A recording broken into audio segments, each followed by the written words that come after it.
hang on a minute since we got rolling a minute late and make sure we get everybody in.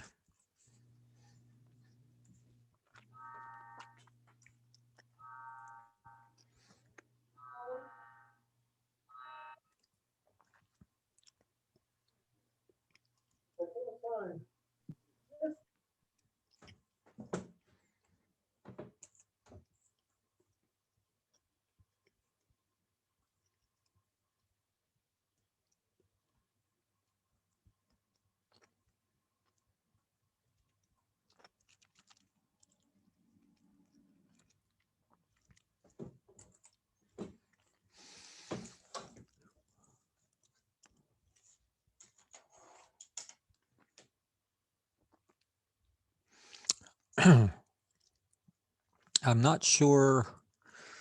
I thought we'd have at least one more here. Not sure we're going to have all 7, but I thought we'd have one more. So let's see if we can get them in here in a minute or so.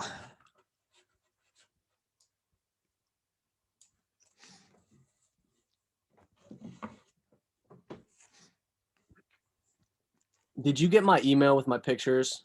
Yeah, just got a little bit ago. Okay. Got yours and somebody else's. Yeah, I was on campus all day and there was like a network issue. I couldn't. Yeah, I saw that. I got an email on that too. So no problem. They all came in. I think it was actually it was Taylor also emailed hers. So I did get those. But she is not here. So, and I'm not sure Haley's going to make it either. But I got assignments from everybody. So we'll be able to look at all those, even though we can't talk directly to some of them. And I think I figured out something Tuesday that when I've been sharing my screen, I've been sharing specific windows, and I didn't realize that until last week that you guys weren't seeing like the entire screen. You weren't seeing my menus. Like when I'm in Photoshop, you're not always seeing the menus or anything. And then every time I switch from one window to another, I've got to stop sharing and reshare. And instead, I think if I just share my desktop, I can go anywhere, and no matter what I share or what I have on screen, you're going to see it, including all the menus. So that's what we're going to do. I'm going to share that. I'm going to go into Bridge and oops, don't want that. So unfortunately, you'll see some other things pop up like that little window that we didn't need, but you should be seeing now everything. You should be seeing my whole screen, including my menus. Like if I go across my menus, you should see those drop down. If you're not, let me know, but you should be able to see that. Okay. So that might simplify things a little bit, so that once I've done that, I don't have to stop and reshare other windows and so forth. All right, so Panorama Week. I actually found another one that I had forgotten about. Let me pull this down so I can change the view. This one was done the same way as all the other ones that we looked at. This is the back of the Luxor Hotel in Vegas, shot from the Excalibur. And you can see, again, because of the extreme wide angle of the lens, how everything kind of bows towards the camera in the center. That street really doesn't curve like that. It's really straight.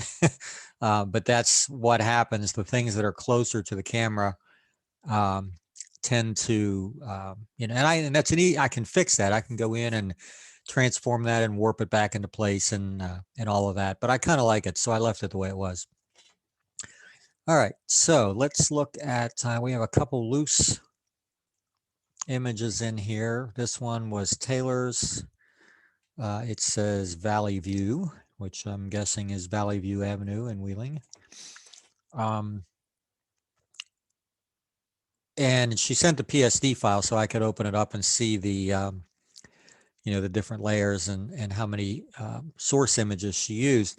The only issue that I have here is that you have to really be careful when you do these to hopefully, if you keep the camera straight vertically as you can when you create these, you don't get so much of on the right hand side here we look like we're kind of, the left hand side looks really straight, the right hand side looks like it drops off a little bit, and that's usually a function. And I'm going to open it here just to take a look and see if I'm right. Do we have, not sure why, there we go, it's opening now. All right, so yeah, it looks like 1, 2, 3, 4, 5, 6, 7. Taylor, we're looking at yours first. 7 source images. Let's look at them. So 1, 2, 3, 4, 5, 6, and 7. So, oh, hang on, let me go back here and look at something.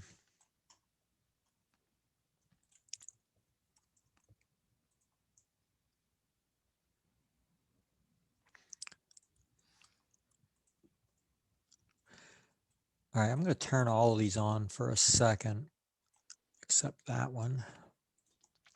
Okay, so when you look at this, and especially if you look in the layers palette, there was one thing that you missed here, Taylor. There's one thing that you did backwards from the way we talked about. Does anybody see what it is? Chris, was that your, yeah. Yeah, you shot these in landscape in horizontal mode instead of vertical. And that's why you got, you ended up, because you had a lot of source images, you ended up, let me turn the masks back off, or on rather. You ended up with a panorama, but it's much longer and thinner than it should have been. If the camera is vertical, then this image, it's still, a slimline, but you get more height out of it than you do off of the horizontal images. The only thing other than that is that it's a little bit, the exposure is a little bit under. I'm just going to throw an adjustment on here and see if we can. Of course, we don't have a lot of detail in that sky anyway, so I'm going to probably leave the highlights alone. Just pull the midtones back and then compensate in the shadows. Because if I pull the highlights back, that sky is just going to, there's a little bit of detail there, but I'm going to lose all of it, and I'm going to lose, some of the power. Not that I mind losing power lines. I hate power lines, but we just keep all of that highlight information there, and just open it up a little bit in the midtones and shadows like that. But other than that, like I said, the main thing was, and it is a little, I mentioned before you got on here, it is a little bit, which happens sometimes with panoramas. It kind of leans to the right just a little bit. But again, I think had you done the vertical shots across instead of the horizontal shots across, that probably would have been minimized a good bit. But good news is you got it to work. You have 7 or 8 source images, and they composited pretty well together. So that was okay. Let's pull this down. Not going to save that.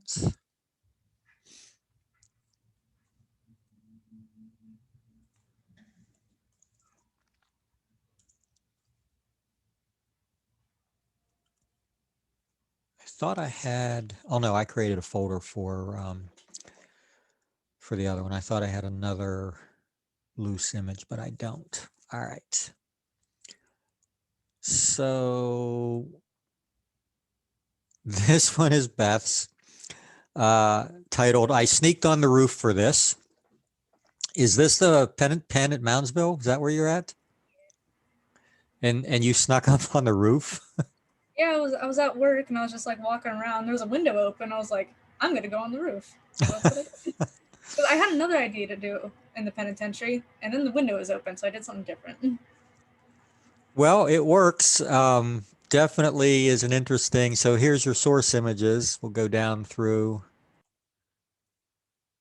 and I can see that, we've got the overlap that we need, and that's what gave you, oh, you've got the PSD version too. Let's see. Yep, you did the same thing. It looks like that Taylor did. Your source images are horizontal rather than vertical.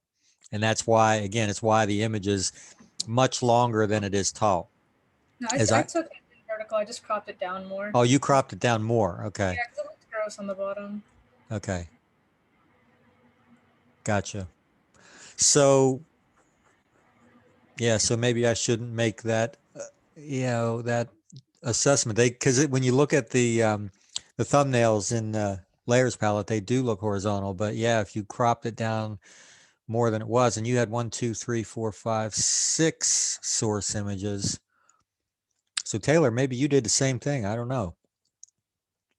I can't, without actually seeing the raw files, there'd be no way to know. But anyway, you always end up with a slim line like this anyway. Interesting choice, especially with the that long horizontal line that goes across, and the light pole kind of breaks it up nicely right there. It's not it's not dead center, so that kind of works.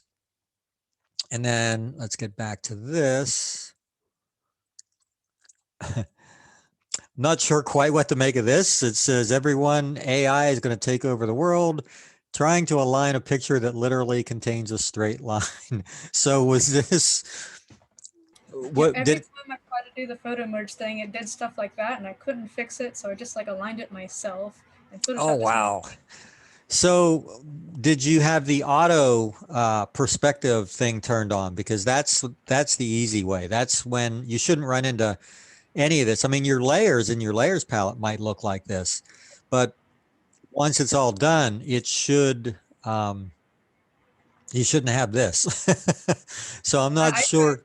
I tried so much to try to fix it, and it just got worse. So Yeah, typically, like I said, it's just the let me just grab a few of your images here and we'll open that. I think you can get it right from Photoshop. I think we determined that. Yeah, photo merge. So the key to it is when it comes up, it should come up by default, is this auto button at the top rather than any of the ones down below, because perspective and all of those are going to create some of the effects that you were seeing. So I'm wondering if maybe it was off of that, at least on some of them, and that's why you had to line. Well, you did more work than anybody else because you couldn't get it to line up. But it did work in the long run. But yeah, I'm guessing that yeah, it's the only thing I can think of is that it was on one of the other options rather than auto, because auto, I've never had an instance where it didn't work perfectly. All right, let's toss that in there. I think we got Haley in the room now, so let's look at hers. Yeah, sorry for being late. I just Sorry. completely lost track of time. It's all right. I almost did too. So we have three. One, it looks like this one, the sketch one is, so there's your original, there's your sketch, and then that's a panorama, correct? Mhm. So we're all kind of the same types of subjects here. Let me get something adjusted here. Yeah, mine also didn't turn out right the first time. Like I was gonna do something with like because I was quarantined for a while. Like I tested negative, but I still had to do a quarantine. But like I was gonna do something with like me in it, and it was going to be like what is it? Like the 5 stages of grief, but like quarantine. And like I had it all out, but like it refused to be in one picture. Like I don't know why. So So again, I just did what that. it's hard to comment exactly without seeing the images, but if there's not enough overlap, like if the images don't contain about a third of the other image in each one, that can happen. I'm not sure what else would cause it, but yeah, it would have been cool. I'd like to have seen that image. That would have been neat. So this one, we can't break this one down into layers like the other one, but it's clearly a panorama. I do like the fact that even though we've got some brightness in the sky, like some overly bright areas, there is some detail there in the clouds. So the exposure on this one's pretty good. Like anything darker than that to get that, without doing one for the sky and one for the down below, if you darken that sky any more than that, you're going to lose detail in the foreground. So So this is the original and then the sketch of that. I really like what the trees did here, especially the ones down low that have a little bit of backlighting on them. Mm. And then the horizon is pretty cool. And then the clouds that are in the sky, they don't really look like clouds, do they? They kind of look like, I don't know, a little It marble almost pattern looks or like it's a something. marble background. Yeah, that's what I Yeah, was that's what I was just saying. about to say. But it's kind of cool the way this really isolates your trees. There are techniques like this, for example, that you would use, like if you wanted to mask this image, take your original image and replace the sky, for example, with a different sky. Well, look how hard that would be because of all the tiny little areas in there behind those trees that contain sky. But there are techniques that will do something similar to this and create almost a mask of your image where your trees and everything in the foreground are completely black and the sky is completely white. And then it becomes really easy to do that. So this technique wouldn't have gotten you quite there because of what we still have in the sky. But it's just interesting to note that there are a lot of ways to create this, to create a mask easily. I think probably there's a lot of software out there that you can buy and download that will create an automatic mask and do sky replacement and all of that. And that's one of the ways it does it. It increases the contrast to the point where you have all black and all white and nothing else. And that's how it generates the mask. I think I like your sketch image better than the panorama. I think I would have liked your panorama had you been able to make it work the other way. But in this case, I think I like the sketch image a lot better. It's kind of, definitely interesting. I love the fact that compositionally, the tallest tree is in the center. So we kind of create again those diagonals coming down, almost a triangular shape in the background. So that works for me. All right, we're going to move on to Chris. So your panorama contains these, I'm guessing those are actually like the edges of the mask Yeah. for each image. Yeah. And I don't know if that's accidental or intentional, but I kind of like it. Yeah, I'm gonna be honest. I was doing it. I like the subject matter. It's the fire department in West Liberty. And I mean, I kind of played with it. Like I couldn't get the edges to get completely, feathered enough, and like kind of, you don't notice it. But then I was like, like I'm spending all this time trying to fix it. Like just go with it. So that's what I did. Yeah. So when you add other effects like you did, sometimes it'll make them more pronounced than what it looks like is cracked plaster. It looks like the image is painted on a plaster wall and the plaster is cracking. So that's actually kind of interesting, the way that looks. The only one very, very slight thing, it looks to me like where you stood to take this, you're slightly left of center on the building. Because if you look at how the left side of the building looks compared to the right side, I'm going to guess you were like in front of that third door instead of the concrete or the brick between the third and the fourth door, which would have probably given you a much more even, it's really close, but I can see it where the right side kind of drops down just a little bit. And I'm Yeah, guessing that's why. it could be that. And I did a little perspective on it, so I made it. Made it push back more and look like you're kind of looking up at it, because the original was more like it's square in the frame. So like, I don't know. So let's do this. I'm going to change my rulers to %. And of course I can't see. There we go. I'm going to put that right on the 50% mark. Ooh, it's all. And yeah, see, there's your midpoint. You're more in front of the door than you are the column. And I think, yeah, that column is definitely the center point of the image. Not by much, but it is off just a little bit. I can definitely tell. All right, so that's the panorama. And the other thing is about those cracks. There are a lot of times where you do this technique and you will see those depending on the subject matter that you have. But what's weird is typically when, because you've got all these layers and you can see all the jagged masks and everything. Typically, when you flatten that, they'll disappear.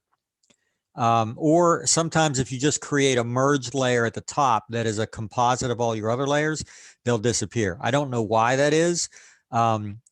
They don't always show up, but when they do, that's usually the way to get rid of it. It's just to flatten the image to either get rid of the layers or combine them all into one layer at the top. For whatever reason, that seems to work. All right, so your sketch images are, again, I think cooler than the panorama, although the panorama was pretty good. So you've got a black and white version and a color version of this, both of which are pretty interesting. So it looks like the pen that you have on there is left kind of normal, is that right? And then the sketch is for everything else. Yeah, yeah. So between the two, I don't know if I could decide. I like both of these. I think kind of like. I kind of like the color one. I don't know why, but I do. Like, I think storytelling wise, like you kind of look at the color one and be like, it's just a pencil. Like, how did he get the color? So like that's the only argument I have against the color one. But but sometimes that, that's the juxtaposition phase as well, where you have two things pitted against each other that don't sort of make sense or don't fit together, and that actually helps create the story as well. So let me ask you a technical question here. So your image is, appears to be like on a piece of parchment paper. How did you achieve that? it's actually just printer paper, and I took 2 photos, one of the paper, and I did like a lot of. See, the thing I like about the paper and the color one is it blends with the picture more. It looks like somebody was shading at the top. It kind of looks like more rugged. Mm-hmm. And then obviously I took the one picture. Those are actually colored lights I have that I did that with. And I don't know if you noticed, but like I kind of left parts of my face like clear, like you can see like my full eye rather than like a sketch. And Yeah, then when I you're for perspective things on the color image to make it look like it was laying flat on the paper. Gotcha. Yeah, that was a good use of that tool, that perspective. I agree with you. Two things. I think when you're dealing with faces and when you're putting techniques on an image, it can be really disconcerting to have that on a face. In fact, when in portrait work, where I do something that's even subtle on the background to give it some extra tooth or some texture, I generally go back in and brush that off of the faces because it tends to make people look a little too harsh. In this case, the technique is supposed to be hard like that, but I think it was probably smart to leave it a little bit off of the face somewhat. I think the reason that I like your color image better is the balance that we have between the two colors. Like, so the blue tones are on the left side of your upper body, are on the, your right side, and then the left side, your left leg. Yeah. So it kind of creates this diagonal with the color coming down in both directions. I do like I like both of them a lot, but I think I'd go with the color one too. I think, Yeah, I think I would too, but yeah, I had fun Yeah. doing this, so I'll go with the color one.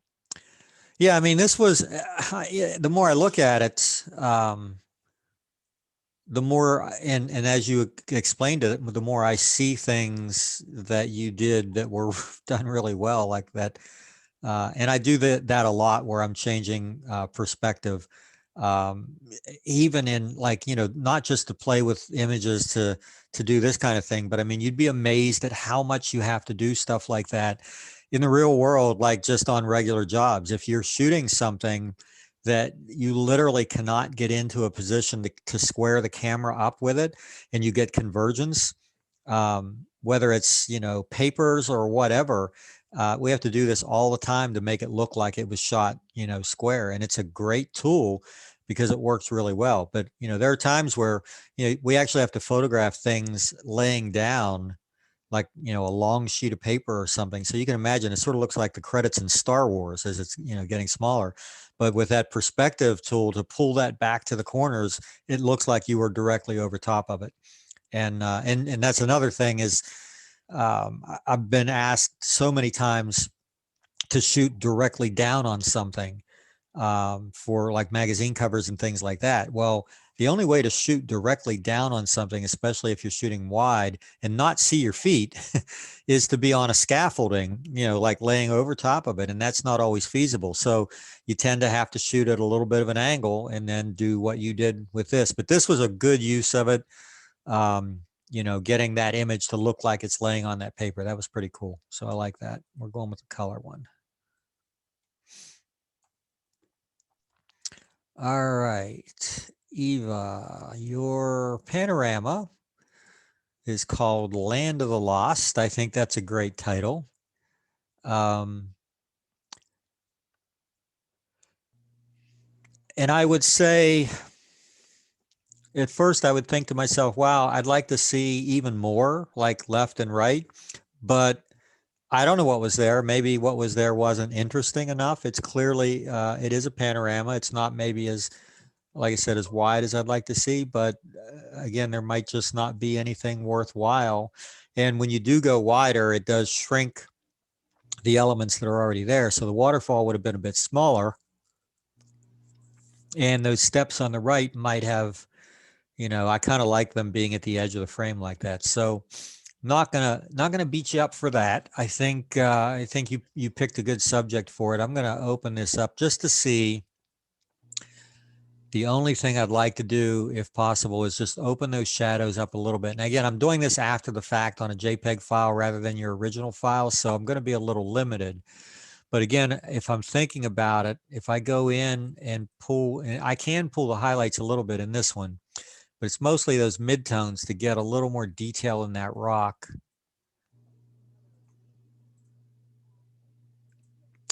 So I like it. I do like it in that part of the image. I don't like it in other parts. So I probably would just mask that off. Like these rocks in the foreground here. Let me go to 100% on my brush. I would probably take that effect off because I do like the darkness that you have in that area. And probably up here as well. Whoops, brush. Bring that, you know, that tonality back up there. These are fun images to play with certain certain tools that I have that you don't. I just want to see, I'm just curious on this image because there's, to me, there are certain images that I look at and I go, oh, I know exactly what that needs. Like I know what filter that needs. I know. So I want to go in and see if I'm right. We're just going to add a little bit of punch to this and see what it looks like because it's a cool image. What would have been really cool. Let me get this up here first. And it's tough to do. It's very tough to do. You could have done it with a tripod, but what would have been really cool would have been to have the shutter speed much slower so that that water, you know, in the panorama would have been real, you know, soft and fluid. All right, let's get this. There we go. Are you seeing, there we go. You seeing the image in the, okay, cool. So yeah, the first thing, I've already got it up here, is this detail extractor. I'm going to turn it off so you can see that's before and that's after the cool effects. And then you can add filters to this. So I'm going to add one more here to get a little contrast in the tones. And let's see, we're going to play.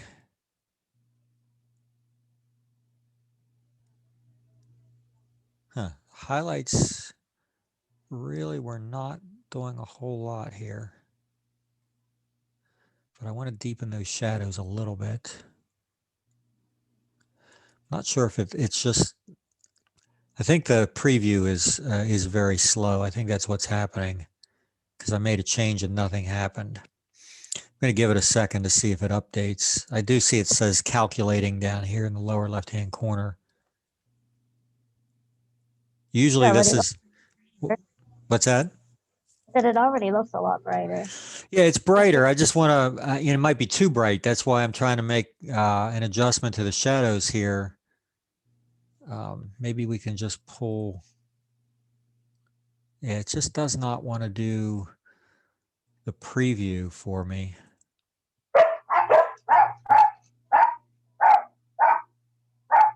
So I'm going to just go ahead and hit OK, and then I can always, if it's too strong, I can back it off. But it looked like it was going to take a really long time to update that preview.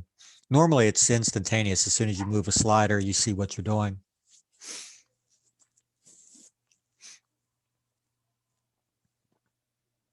So these images are higher, like I said, the final image is higher resolution than what you would get out of a single shot of your camera.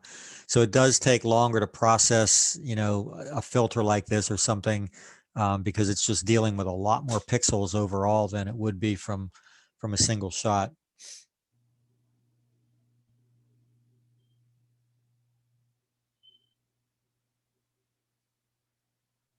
All right, so saving image, which it's doing now, is the final step. And once that progress bar hits the end, we should see what we've got. I have a feeling it'll probably need just a little tweaking, but that's easy to do. But yeah, if I look at this image and think of that, with that waterfall being like real smooth and fluid, that would probably have been the only thing that might have been a cool addition. But yeah, you probably wouldn't have been able to do it without shooting this on a tripod. And it looks like it was probably tough enough to get down there with a camera, let alone tripod, right? And a dog. And a dog. The dog. Oh my God, my dog would be an absolute mess if I took him down there. She was. And my truck's a mess now too. And we've been out for a walk every day this week because it's been so nice, and he's just like a little cotton ball. So every stick of dirt sticks to him, and he gets back. And I've never had a dog that literally needed a bath at least once a week, and he does. I mean, he gets so dirty. Wow, this is really slow, but I'm almost there, so I'm not going to stop now.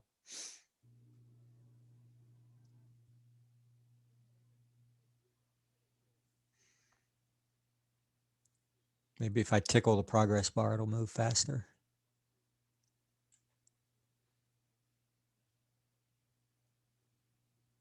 Yeah, normally, even on a panorama, this would, not sure why it's really dragging today. I restarted it and everything.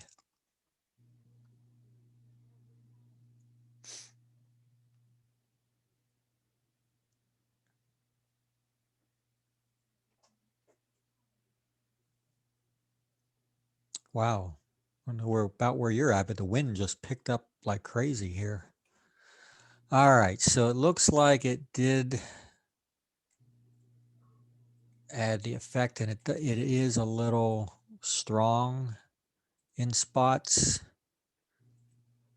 So look, when I turn it on and off, I mean, we're not just looking at the shadow areas, but look at the highlights up between those trees, how better defined that area is, and it actually looks sharper throughout. But I do think that overall it's a little strong, so I'm going to back off the percentage.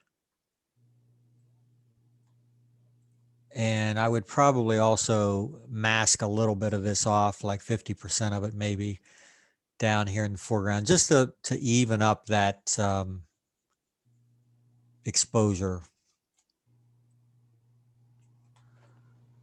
So let's go before and after. So there's your before image and then the after image. And again, it's not perfect because I'm working from a JPEG file rather than the original files. But yeah, I just wanted to see what we could do with it. I think this also would have been another really good image in black and white. I thought about that because it was so dark. Anyway. Yeah, I kind of like that. Yeah. I think, again, I still think that the effect that I put on it was a little bit strong, but just wanted to see what it would do. So that's your panorama. I also like your sketch. two of my favorite beings. Not your two favorite beings, but two of your favorite beings. So I hope they don't pick up on that. Dogs get a little upset if they think you're not their favorite or they're not your favorite. So I think it's cool that you left a little color in this. I think, again, this is a really personal preference, but if I'm just going to go in and add a little contrast just to see if I like it better, doesn't mean you will. And that's okay if you don't.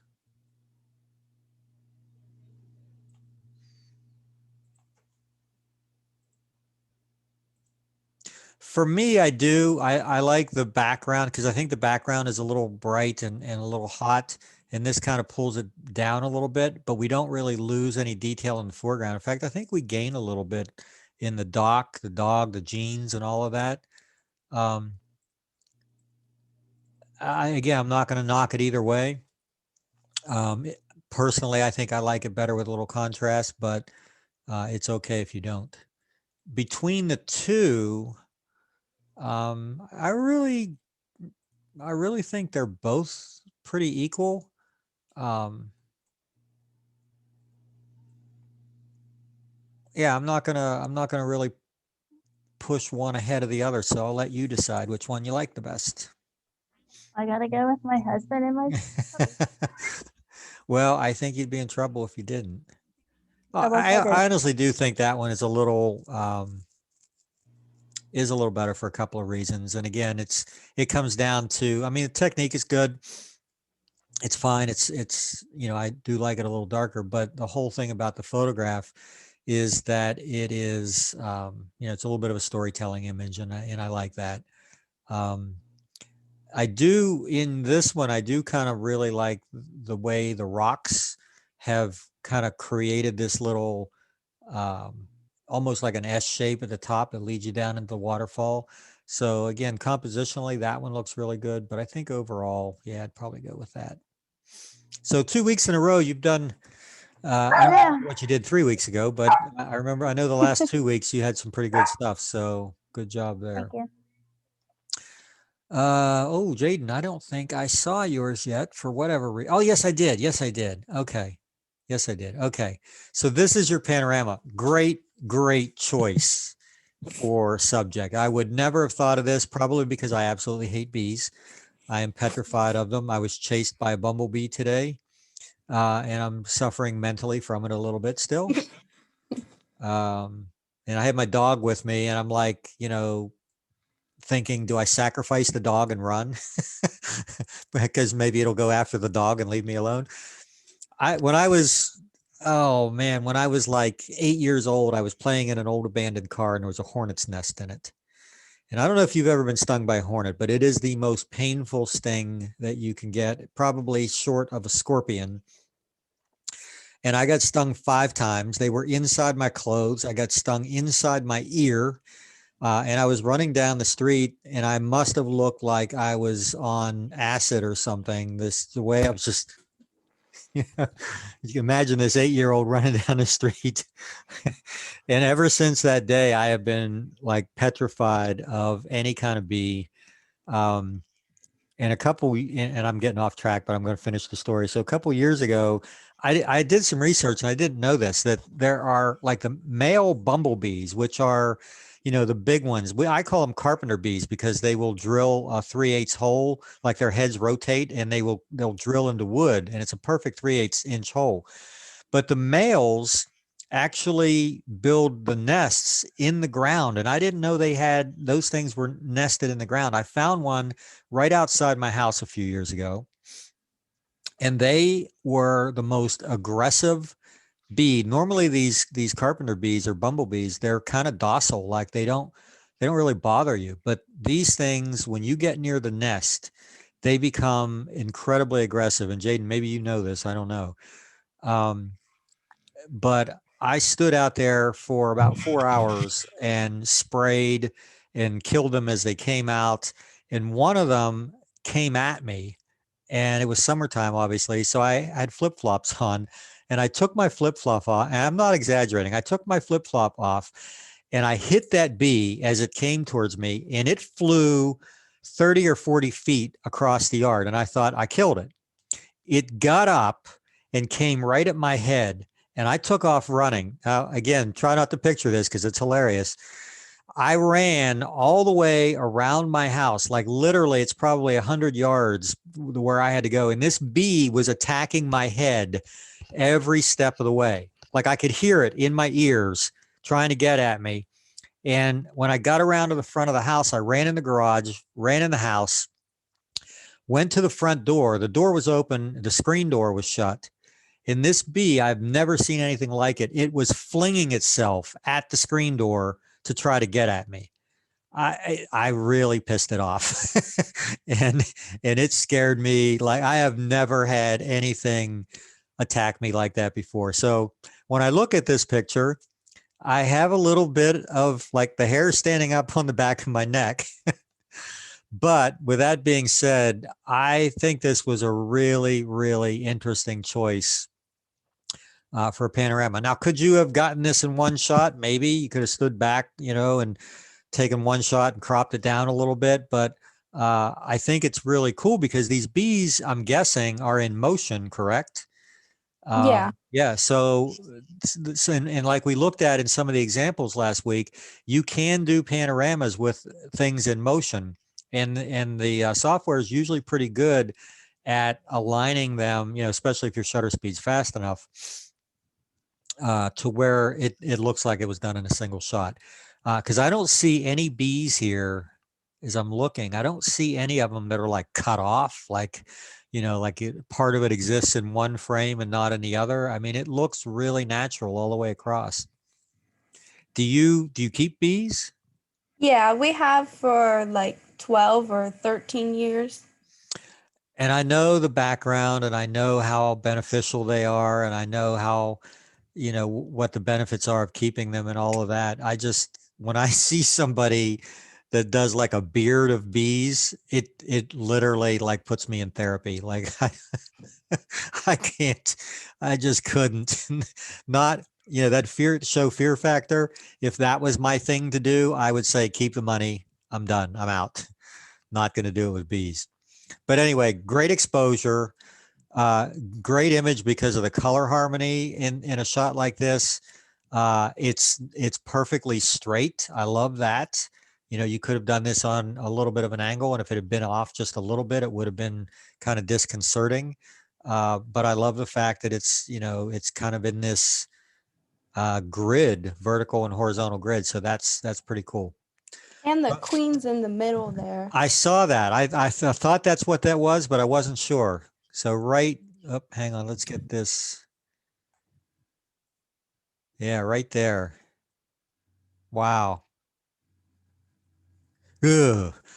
So when I see that, do you know what I think of? I think of that creature in Alien, like the queen in Alien, like that's, just, I don't know. It's an unnatural fear, I know, but I have always had it. But anyway, great shot. I like your sketch as well. So everybody kind of, for the most part, at least left a little bit of color. For the most part, I know I don't think Haley did, and Chris did one of each, but most of you seem to like it with a little bit of color left. So what's cool about this image, again, I think I'd probably pump the contrast just a little more, but what's cool about it is that head, that face that's looking right at the camera, and it's got a darker spot behind it to really make it stand out even more. And then because of the angle of it, we've got this diagonal. It creates a diagonal that cuts right through the frame. And then we've got all this cool pastel color around too. So there's a lot going on here that's good. Excuse me. It opened up in, let me just open. I went out in Photoshop, not Camera Raw. It's interesting that it did that. The only thing that I don't like is really, there's not a whole lot you could have done without really spending some time and working on the image. And that's that out of focus area in the lower left. It is a little bit of a distraction, but without taking another part of the image and duplicating it and putting it down there, which would have been, kind of problematic because we've got some things that are kind of cut off here that would needed to have been extended. I'm not sure you could have done anything about that. I definitely wouldn't have cropped it. All right, let me just see what we get here. Because, I like seeing the whole Manus. So I didn't change it much, but I think it does intensify the color a little bit more by doing that. Yeah, and I do like the more intense color. You still have the separation with the head where it is. But again, I'm not going to save it that way because that's the way you sent it, and I'm happy with it like that. I think it looks pretty good. Now this one, through rose-colored glasses, is this another panorama? Yeah. So again, tough, kind of a tough subject to do a panorama, but it did pretty well. I do see one artifact, I think, and that's right here, where this chicken looks like it has two wings on the outside. Oh yeah, I didn't even notice that before. Yeah, it's not, at first, it's not something that really stands out too much, but I think that's the only area. It would have been an easy fix too, because it's in this completely shadowed dark area, so it would have been easy to take out, but you'd have to have seen it to be able to do that first. But that's the only thing I see. Other than that, it looks like it worked pretty well. You're in pretty close quarters here, I would imagine. Yeah. Yeah, I also had to go into a chicken coop a few years ago and shoot there must have been 50 or 60 of them in there. And normally they're out walking around. They don't bother me, but being in a confined space with 50 of them, that was a little interesting too. I think personally, so degree of difficulty on this one was interesting. But visually, these are the two that I think really stand out. I think I have a favorite, but I'm going to let you pick. I like the bees. Yeah, as much as I like the Praying Mantis and I like the title "Don't Bug Me," and Buzz Off is the bees. When I first saw that, I was like, wow, what a great idea to subject matter to use for panorama, and again having the color harmony that it has, and having that queen in the center, it was pretty cool too. So I think overall, I would have agreed with you there. All right, Alana is our last one. We have a number of things here. So there's your original of Death's Doorway. Good title. And then your sketch. So I think all of you, and again, this is just a completely personal preference for me, but I think all of you tended to do the technique without adding any contrast. And I'm going to bet that I like this. Yeah, again, because I look at the histogram, I can see that I can pull that shadow all the way up to there without even touching any detail. And then probably a little here and a little back there. Maybe even a little more in the shadows, and let's just see. So it completely changes the mood. This is a little more ethereal. This is a little more dark and moody. I do tend to like that just simply because it's just a personal thing with me with images that are a little flat looking, they don't have a lot of contrast to them, but it's such a personal preference that I can't knock you for it. I'm just saying that I wanted to see it, and I do like it a little better that way, but I like the image overall. It was a good choice for that. So then we have some panoramas. Again, good choice for, I got to keep moving you guys around here. Good choice of subject matter for that. Do you remember how many images this was? I can't remember, but I know it was a lot, probably like 12, maybe 10. Yeah, and I know you definitely had vertical orientation here because this is, it's a much taller image. You might have been able to crop it down a little bit from the top, but I don't mind it the way it is. Definitely don't mind it the way it is. Just looking to see if there's anything constructively I can tell you about it. It's a good exposure. Won't be long before those trees are all green. I saw lots of buds out today. I was really happy about that. Yeah, there's not a whole lot I can say there. I mean, that one is just what it is, and it looks pretty good. So this one says Sunset Boulevard Panorama. This is in Steubenville. Yeah. I travel that road every single day. So that's the stadium down there on the right, I guess. Yeah. Yeah. I'm just trying to get my bearings here. What do you know what the parking lot here is? Because you're up a good ways away from it. Yeah. I can't remember what that building is on the left there, but I'm standing in like the cemetery, Mount Calvary. Okay, gotcha. Yeah, I'm just trying to flip it around in my head, and yeah, I'm not quite. I think we're just a little too far away from me to get the detail that I'm looking for to figure it out. Let me get this to load.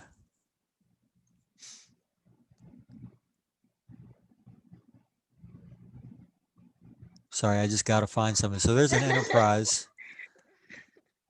I don't know why this is so AT&T, McDonald's.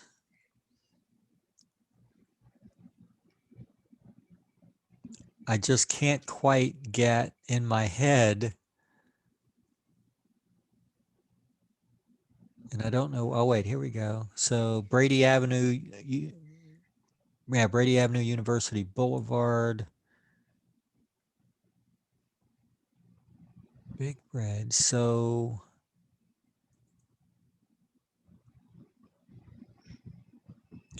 this, hang on, I'm really, now I think I got it. This is the shopping plaza Yeah. down here. There's a Kroger in here. Yeah. So I go to Kroger. I deliver there every day. And so then across the road, even though we may not see it, is a CVS. All right. Well, I'm happy. There's Taco Bell. At least I know where it is now. I don't know why I had to figure that out. Okay. So my only negative on this, because it's a good panorama. But again, my negative is just, even though it might be accurate, that hill line that runs down left to right, it makes the image look a little crooked to me. Yeah. Probably would have just tweaked it back a little bit. But yeah, and again, nice fluffy clouds, good day to do that. This one didn't have any clouds at all, but it really did a nice job on the water. So that worked out for you. Yeah. Yeah, everything about this has good detail. Oh, so it says, where's McDonald's, which is right here. Now, see, I should have looked at this one before. Now I see things a little more clearly. Yeah, the Wendy's, right. So CVS is actually just off to the left of that Wendy's, I believe, if I'm thinking of the right spot. If this is the same spot that we were looking at before. Yeah, it is. 'Cause it's a church. All right, sorry, I got hung up on stuff like that. I just have to figure out where stuff is. So this is Where's McDonald's, the sketch. Now this I really think is cool. Yeah. It has enough contrast. I might have added a little bit more, but I think it has enough on its own. It's a good looking exposure for that image. There's your original below it. Yeah. And a little bit of extra cropping helps as well. Yeah. I like that a lot. I think your two sketch images, I mean, this is a good panorama. That's a good panorama. I think your two sketch images are probably visually the most interesting. I'll let you pick. I like the one with the buildings. On the right, McDonald's? Yeah, Yep. see, I was mentally telling you to do that because that's what I wanted you to pick. I think that was definitely, I like the way, it really delineates all the buildings in there. So I'll tell you one of the biggest uses that I have for, or used to have for this technique is when I was photographing. I don't do as many anymore, but when I was shooting a lot of like high school reunions, and you'd have 50 or 60 people in a picture, and identifying them was a problem because, you know, if somebody, we would sell these pictures sometimes to people who were not at the reunions, and they'd be like, well, this is great, but I only recognize a few people. Who are the rest of them? I want to know who they are. So we would take the picture, we would have whoever one of the organizers was write down the names, like first row left to right, second row left to right, and write down the names. Then we would do a technique like this on the picture and make the faces like everything would look like this, except the faces would be blank. They would just like be a blank oval, and we'd put a number in that 1, 2, 3, 4, 5. And then you could look at the list down below. Number 5 is so-and-so. Oh, now I know who that is, you know, and compare that to the original picture. So it was a quick, easy way to do that. And it was a good selling point because when you told people that you could do that, you might sometimes get an edge over somebody else that was trying to get the job that wasn't going to do it. I've found that a lot of the stuff like that is really helpful in getting work. If you can make somebody else's job or somebody else's life a little bit easier, they're going to be more likely to hire you. All right, so here are our 7 winners. Wow, there are a few standouts here. So we're going to vote. Let me change your screen so I can see you all.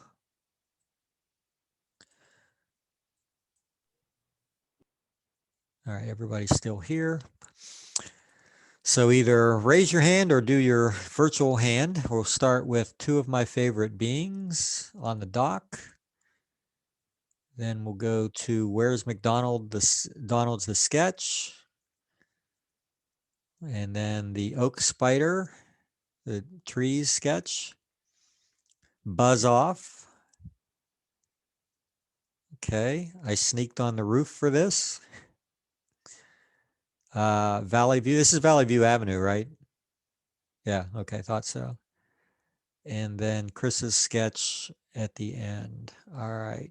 So Buzz Off is our winner for the popular vote. But I do have to I got to throw a bone to Chris too, because this was, that was really not just a great job of, let me get you guys out of the way here. Not just a good job of doing the sketch, but how you followed that through and carried it out and took that image and transformed it onto the sheet, and the thought that went in behind the, you know, laying the pencil on there. I mean, there were a number here that were really good. These 2 definitely stood out. So going to give you guys a point. Let me throw that on there. Chris gets 1. Jaden, that was yours, right?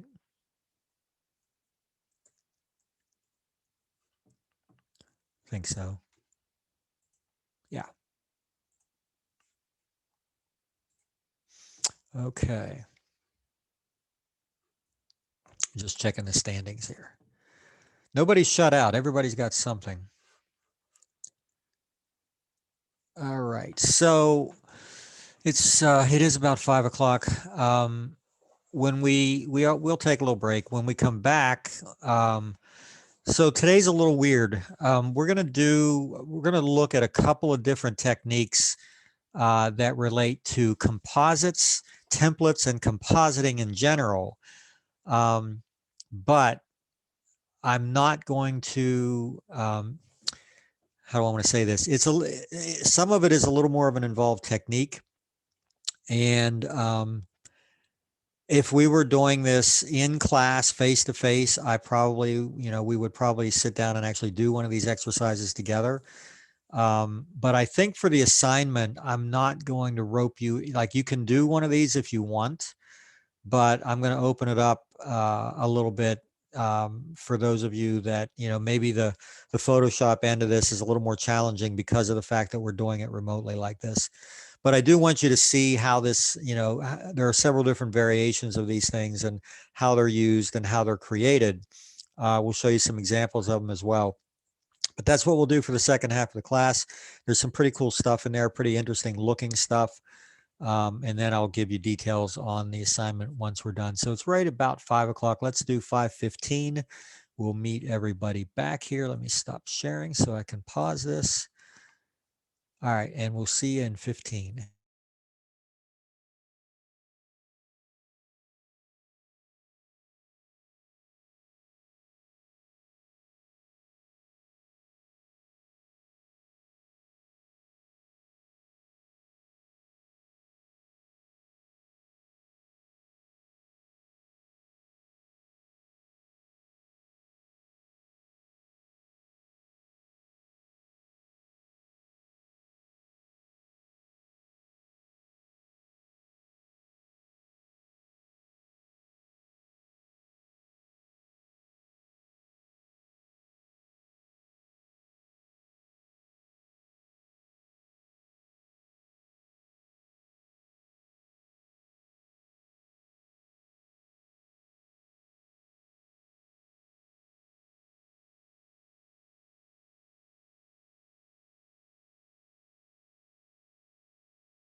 Oh, well, I went about a minute long.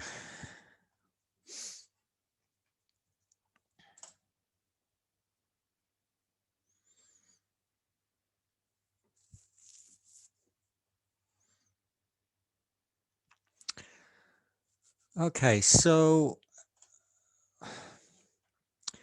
like I said, we're going to look at a couple of different types or different styles of compositing. We're going to look at probably, I'm going to show you some examples. Actually, you know what? I might hold off on the examples until we just look at some of the basic stuff first. All right, so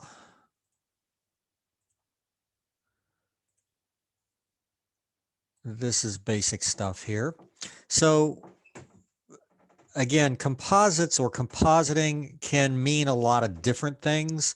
In this case, what I'm showing you here is actually more of a template-based composite.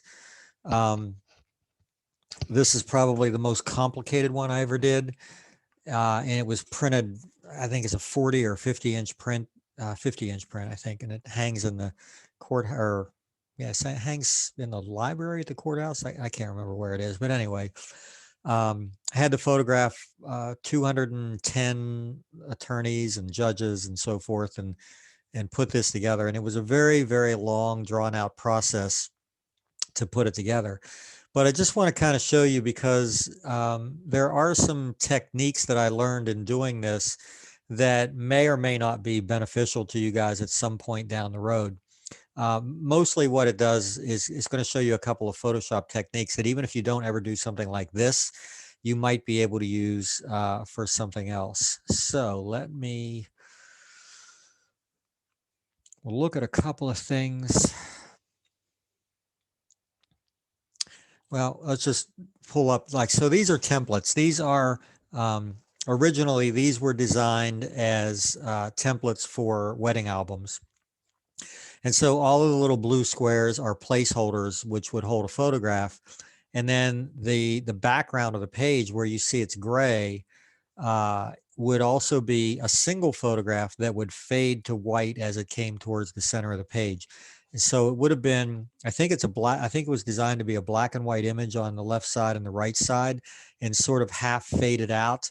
So if I paste an image into this, that's what it would automatically do that. The template actually, does it for me. In fact, I'm just going to open it up here to see, because it's been so long since I've done this. Yeah, so there's my left side. If you look in the layers palette, you can see all of my layers. These are the image layers. They're all color coded. They have a number of things done to them to make it easy. There's even a layer at the top with score marks, which is where the page gets cut. So to keep critical detail inside that area. But I just want to see, so I'm on this left side image, which is here. I just want to see if I paste an image in there, if it does what I think it should do. Let me pull up, we'll take any wedding image, it doesn't matter. We'll just use this one. I'm going to copy that and make a selection of that area and paste it into, and I've changed the shortcut, keyboard shortcut, so I have to look here. Oh, I've changed it back. It's no, it's not paste in place. It is paste into. All right, so it works, and then all I have to do is position the image. Now, of course, this image doesn't work so well, right, because of where the placeholder images are. But that left side, all of those images on the left side, or all the placeholders on the left side, are actually in a folder that I can just highlight and drag them all inside if I wanted to do that, and then I can still reposition. So you kind of get the idea, of how this works. If I went to that image and selected, let me just select another image, a different image here, copy that and do a paste into. So it does paste it in. It does not resize it, however. So I would actually have to scale this image down, which is a pretty easy thing to do. and then repeat. So wherever I move it, it's not going to show up anywhere unless it's right underneath that mask. So anyway, you get the idea that these templates are huge time savers when putting something like this together. But creating something like this, it's going to vary wildly, based on the types of things you need to do. So I'm just going to show you kind of the process behind doing this. And I'm going to start by getting rid of all the layers that are in there. So now I just have this blank document in the background. Whoops, I guess we need to keep it that size. I've got my guides turned on so that I can see exactly where I need to keep information inside. This is in, I think, a little over a quarter of an inch or an eighth of an inch, can't remember, on all four sides. And I also have the center line, so I know where the center of that page is going to be. So how to create something like this, I just want to show you a couple little techniques and tools that might be helpful.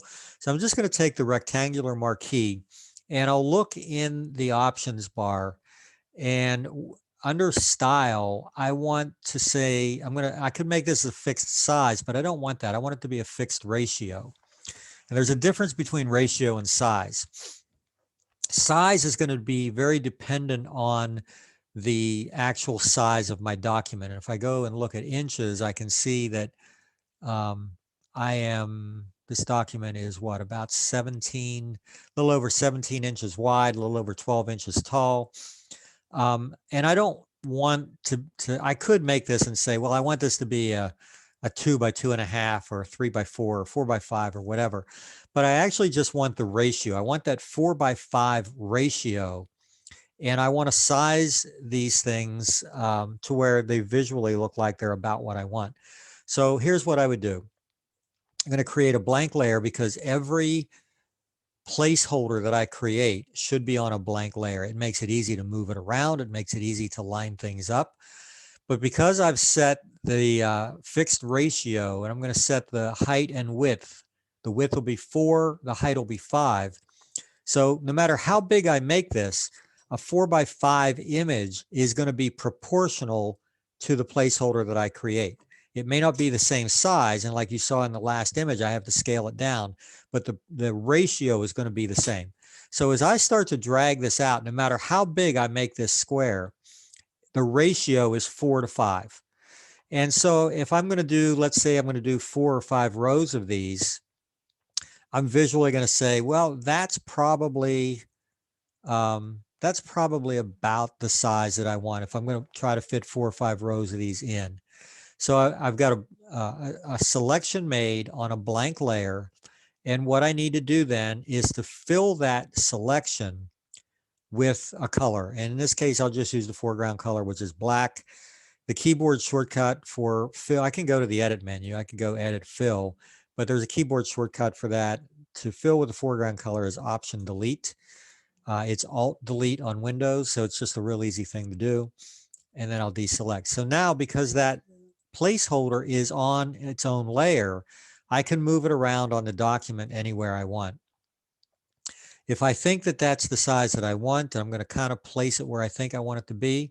The next step is just to duplicate that layer. I can either drag it down to the new layer icon, or even simpler, I can hit Command J or Control J. Now, when I do that, you'll notice that you don't see anything because it creates the duplicate layer directly on top of the other layer. So I can drag it, I can take it out of there and move it where I want. Now, do you see when I do that, these little purple, like magenta lines that show up here? And it's kind of snapping into place so that they're perfectly aligned. The reason it's doing that is under the View menu, I've got snapping turned on, and I'm telling it to snap to guides, layers, and document bounds. And because that's on, when I get these two lined up perfectly, and it does actually snap into place, I can just release it and say, okay, that's where I want that to be. Let me duplicate it again, and I'll drag another one over. And I'm intentionally not going to space it properly. And let's create a fourth one. All right, so now these things, I've got 4 placeholders on 4 different layers, but they're lined up top to bottom, but they're not lined up, they're not equidistant from each other. So there's an easy way to do this. What I would do is select all the layers in the layers palette. So I have all of them selected. For this to work, the move tool has to be the one that's selected. If I do this with any other tool, my options change up in the option bar and I don't have access. But with the move tool selected, I have these alignment tools. And so I could say, well, let's align them all to the left side. Well, we don't want that. I could align them all to the right side. We don't want that either. What we want to do is make sure that they're aligned top to bottom.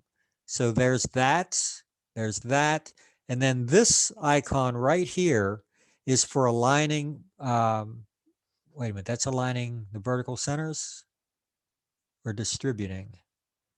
I want to distribute. They've changed the, there we go, distribute horizontally. Perfect. Did you see what just happened there? By clicking that icon, watch the 4 placeholders in the document. They're going to shift. There we go. They're going to shift so that they're now equally spaced apart. So it was pretty simple to create those 4, but I want to fill this page with these, and I don't want to have to do that over and over and over again. So the 4 layers that I have created, I'm going to put them in a folder. And the easiest way to do that is just to hit the keyboard shortcut Command G, Control G on Windows, or I could click the folder icon in the bottom of the layers palette. It does the same thing. It just puts them all into a group. Now what I can do is duplicate that group. Just Command J or Control J on the group and pull the whole thing down. And if I hold the Shift key down, I can't even move it. Like I can't get it offline. It's gonna drop directly down below the top group. And I can duplicate that group and I can drop it down. And I can duplicate it one more time and drop that down. So now let's say I've got 16 placeholders. I want them all to be distributed on this page. So I can take that bottom group, put it where I want it in relationship to the top group, and I can do the same alignment trick that I did with the individual layers with these groups. If I select all the groups in the layers palette and come and find the horizontal distribution icon and click that, bang, they just automatically jump to where they're all, every image in here is exactly spaced, not only horizontally, but each row is spaced exactly vertically away from each other. Then it gets even easier. If I want to populate the right-hand page, I can just hit that keyboard shortcut, Command J or Control J, and you look in the layers palette, I've just created 4 new groups. I'm going to hold the Shift key down and drag all of them over at one time and bang. So real quickly, I've populated this whole page with these placeholder images that I can now paste images into. We can do all sorts of other things as well. If I open this up and let's just select one of these layers, I can add a layer style to that. Let's put a little drop shadow under it. And you'll see that first image up here. I'm going to make some adjustments so we can see this a little bit better. You see, I've got this little drop shadow underneath my layer. And I don't have to do that for every layer. I can copy that layer style just by going to the layer, right-clicking, selecting Copy Layer Style, and then select these layers and paste layer style, and it does the whole row. In fact, I could have done the whole document. I could have selected every layer in the document and gone to paste layer style, and it would have put that drop shadow on all of my layers. So I just kind of want to give you, this was just a real quick, easy introduction into some of the alignment tools that Photoshop has and some of the quick things that you can do if you're trying to put images or elements on a page and get them to work together and play nice together. That's just a few of the ways that you can do that. Are you ever going to create something like this? Maybe you will, maybe you won't. But the techniques are still valid for, you know, anything else. If you have any 2 things that you want to line up in your image, this will work. Let me throw these all away. Let me go back to Bridge for a second, and we'll just grab, I don't know, let's just grab a couple.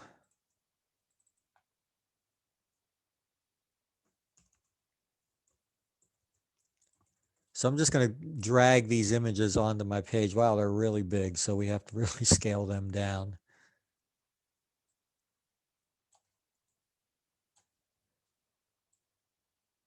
All right, so I've dropped that to about 13% of its original size.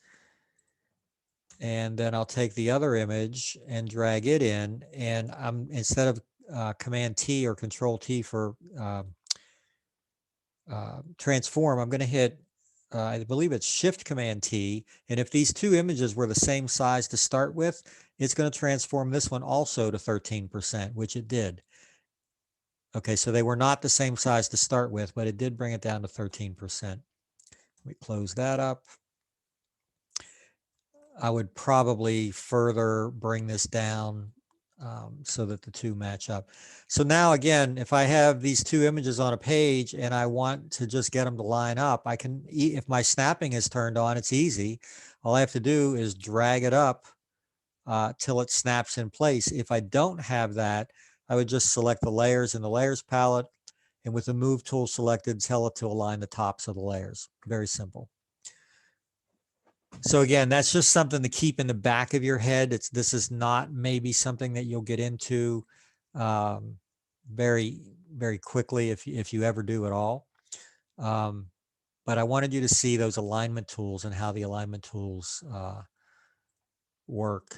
I guess I just heard that they are they're in the process of this is Glessner Auditorium at Ogilvy. They're in the process of remodeling that, so it's closed for a couple of months at least. This was probably the most elaborate I've ever seen that room look, and the bride did all of this. Like I mean, she didn't physically do it; she designed it all, color scheme, all of that stuff. So it was pretty cool what she did. But I don't do those anymore, not the way I did anyway. Okay, so that's one way of doing it. I want to look at the templates here again. Let's pull the, I think I have this for the 8. So this is another template that I used a lot. This is designed as it's called a wall strip. It's 8 images in square format, just one over top of the other. It's 5 inches wide, it's 30 inches tall. And I don't want to have to go in and manually drag 8 images in here and resize them. So what I did was create an action. We've talked about actions a little bit. We actually played with them a little bit. And I wrote an action to, once I open all 8 of my images that I want to use in Photoshop, it does all the work for me. It copies them, it resizes them, it pastes them into place so that in literally about 3 seconds, this thing is full of images all the way down. And they are the right size. I might have to nudge them a little bit one way or the other just to get them, exactly in place. But it probably saves 20 minutes at least on each one of these templates. And this one's kind of interesting. If you look at it really close, it's very 3-dimensional. So it's got a little textured outside. It's got a double matte inside, complete with bevels and shadows and all of that. And there's even you can barely see it, but there's a very slight soft shadow right inside here. So it actually creates a simulated shadow on the image. Like if you have a lighter image here, you'd actually see what would be the shadow of your matte on the photograph. But because it's digital, it's just flat. But it's really cool the way it works. And it makes it look really 3-dimensional. So here's another example of doing stuff like that. We used to get requests all the time for doing things like this. Oh, look, Alana, that would be a good sketch for the background there. We could create that. That's up in, that's shot from a cemetery too in Martins Ferry at the top of the hill. What else is in here? These are some of the album pages that were done via templates. These were other album pages, and then that's just a template. So those are the basic types of templates that you can have. Now we're going to look at creating something a little more freeform and creating it from scratch. And I want to show you some examples of what we're talking about first. So a lot of these were done by a friend of mine in West Virginia here, where he has taken, and actually let's just start at the top here. He's taken the photograph of the subject and then whether he's created the elements himself or found them or whatever, he's put them together in a way that's made it look, very realistic. So obviously, a lot of people are, especially high school seniors, they're gamers. They play a lot of, first person video games, and so they want something that looks kind of like that. So, he would photograph this person in the studio on a green screen, and then composite this all together. So that's one of his. This is another one, which was a lot of fun. This one was done on location, obviously, based on the Ghostbusters theme. So the people were photographed. Actually, I'm not sure this was on location. I think this was shot in a studio as well, and then all of the other elements were added later. Here's another one, which is a little simpler. Cool lighting effect on him, but all of the rest of this, the glow and the lightning and stuff, are really just brushes, just Photoshop brushes added on to that. This one was a really fun one, really cool, that he did a couple of years back. It scored really, really high in competition. So it's 4 separate images layered together with a number of very subtle background images. There's another one. Again, the sports ones are always very popular. They sell really well when you do these, fire and ice kind of thing. Not really all that hard to do, but the idea and the concept is the tough part. So I think this was based on what I think is probably one of the worst movies of all time, which is Airbender. I literally could not get through the whole movie. I love stuff like that, but that movie was so bad, I just couldn't watch it all. But apparently somebody liked it and wanted pictures of themselves along those lines. Notice the color theme in this. In fact, a lot of these images, this one, this one, they all have sort of an overriding feeling of color or mood. And that's called color grading. It's something that the film industry does a lot. If you watch movies, let's say, I'm trying to think of some big examples of this. The Matrix, for example. The Matrix always had a lot of the scenes have this sort of a cyan bluish overlay tint or tone to it. And some of the scenes have like in the computer, like when they're inside the computer or whatever, it's more like of a greenish cast. It's called color grading, where you kind of keep certain colors and tones the same, but everything has this overall feeling or cast to it. Here's another Airbender shot. And so if you look at it and you break this down, we just have a photograph. It's done well and it's well lit in a studio of this guy in this position, but then the rest of it are just elements that have been added in. You do have to photograph your subject with this in mind, because if you look at the tones in him, he's been lit with some colored gels to make it, because they knew they were going to add fire to this. So they wanted it to look like he was being lit by the fire and not by studio lights. Another really cool one, again, very color harmony in this. Really just one set of color values in the entire thing. This one was this was done by a guy named Ben Shirk, who's just phenomenal at how he does this. Every one of those arms is a separate photograph. It's a separate layer that was shot independently and then added together after the fact. Same thing here. All of these subjects were done individually and then put together in, all of the elements were added individually as well. So this is a very time consuming thing to do. This is kind of a fun, whimsical one. Again, they always have this overtone of color where the color is very, very matchy throughout.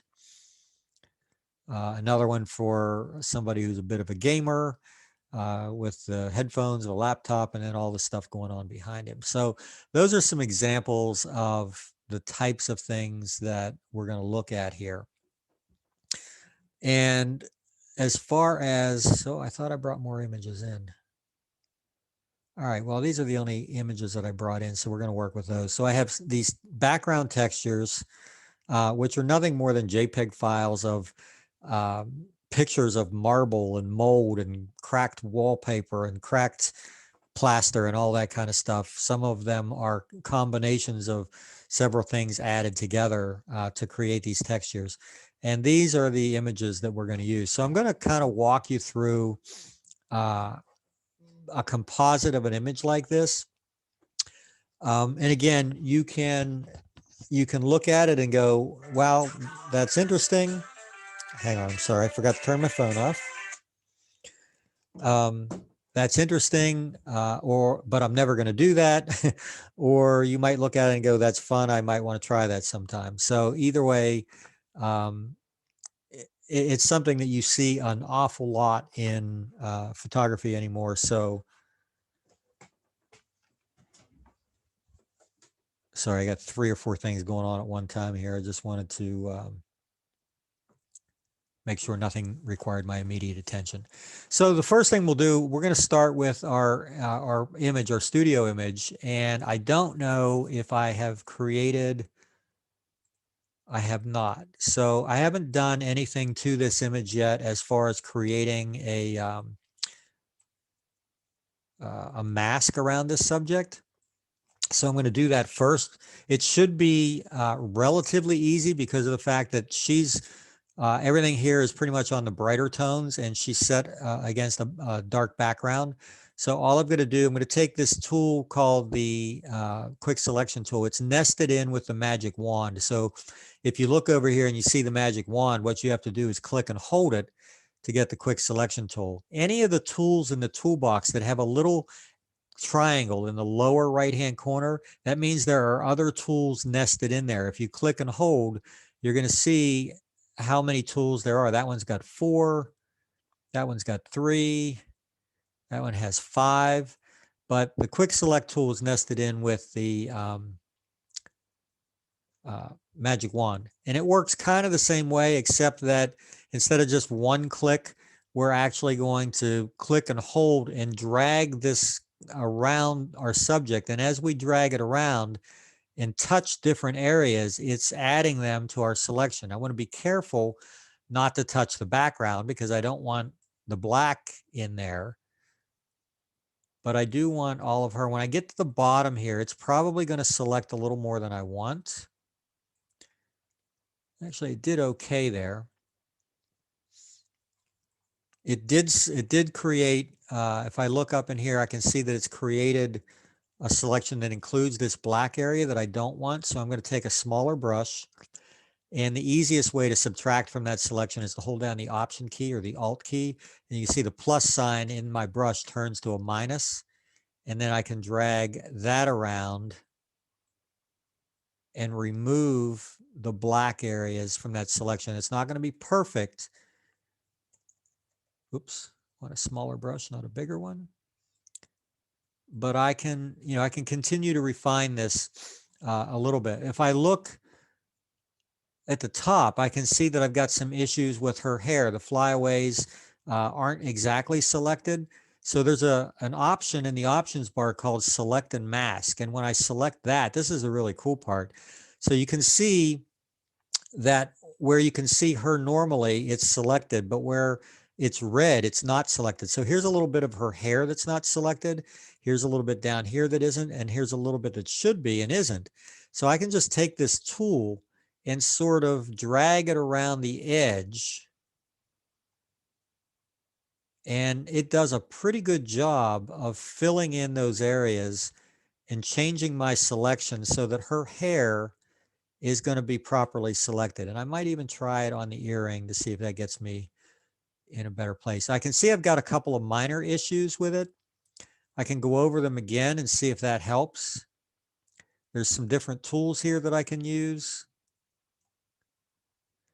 But it's sometimes just easier to hit OK, come out of that, and then use another tool to refine it. If I hit the Q key, that takes me into something called quick mask mode. And I can see there's a big area of her head here that is not selected that I want it to be selected. So I have to take a paintbrush, in this case, a white paintbrush, and paint those areas in that might have been deselected unintentionally. If I zoom really far in, I can see this little leaf up here needs to be added. And so it's just easier to use a brush to refine this. And if I go outside the lines, I can just reverse my keys from my foreground and background color and go from a white paintbrush to a black paintbrush. But I just want to make sure that I have, for the most part, selected this pretty well. I'm not going to worry right now about this area down here. It looks like it did pretty well, but if it's not perfect, it's okay. I think we have a pretty good lock on it right now. I'll hit Q to come out of this again. And now I've got a pretty good selection around her. Okay, so all I need to do, I could do a couple of different things. I could open my background layer and just drag her onto it. And while that selection's active, it's going to drag just her. But I want this document to be saved with the selection the way it is. So all I'm going to do is put a layer mask on it. And you notice when I click the layer mask button, third one from the left in the bottom of the layers palette, it automatically knocks out the background for me and makes it transparent. So again, I could go in now and look really closely around the edges and say, you know, did it do a good job, a bad job? Do we need to fix anything? And yeah, actually I can see right up here, I missed a little part of this. So I would just take that white brush again.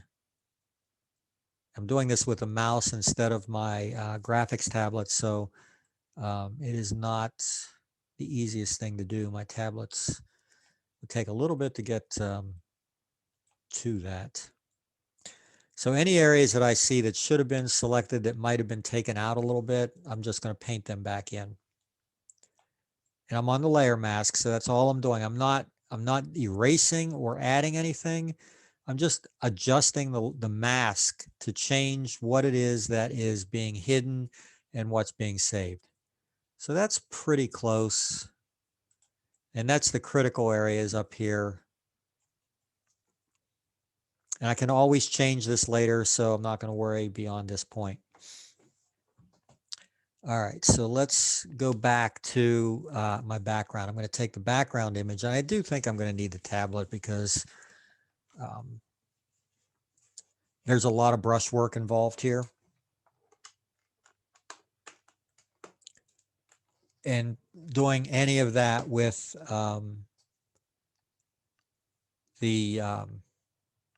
with a mouse is just really problematic. So let me get this turned on. There we go. I'm going to open our background image. And now when I go to her and take the move tool and drag her onto this, it's going to drag the mask as well. So she's already knocked out. So she's already got the mask applied. I can close her image up.